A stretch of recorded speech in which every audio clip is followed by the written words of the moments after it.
Hi friends, ఇవాళ మనం మిరపకాయ బజ్జీ ఎలా వేసుకోవాలో చూద్దాం. ఫస్ట్ మిర్చిని బాగా కడిగి నీట్గా క్లీన్ చేసుకుని పక్కన పెట్టుకుందాం. అందులో గింజలు తీసేద్దాం.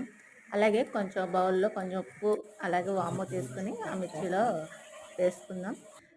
నెక్స్ట్ మనం స్ట్రెచ్చర్ కోసం ఏం చేస్తాం, శనగపిండి కొంచెం సాల్ట్ వేసి వాటర్ పోసి కలుపుకొని అందులో కొంచెం సోడా, దానికి సరిపడా సోడా వేసుకుని లాస్ట్లో వేసుకోవాలని సోడా, అప్పుడే బాగా బబుల్స్ కింద వస్తాయి. సో నూనె పెట్టుకుని వేసుకుంటాం. అలాగే ఫస్ట్ మిర్చిని ఇవి స్పైసీగా ఉంటాయి కదా, పిల్లలు తినలేరు కాబట్టి కొంచెం వేగించుకుని అప్పుడు పిండిలో కలిపి మనం ఆయిల్లో వేసుకుంటే కనుక చాలా బాగా వస్తాయండి. కారం ఉండదు, పిల్లలు చాలా హ్యాపీగా తినేస్తారు. అండ్ నెక్స్ట్ ఇది బాగా వేడయ్యాక అటు ఇటు తిప్పుకొని మనం ఒక గిన్నెలో తీసుకోవచ్చు. తీసుకున్న తర్వాత వాటిని ఉప్పు అలాగే నిమ్మరసము ఉల్లిపాయల్లో వేసుకొని బాగా కలిపి వీటికి ఘాటు పెట్టుకొని అందులో వేసుకుంటే చాలా టేస్టీగా ఉంటాయి.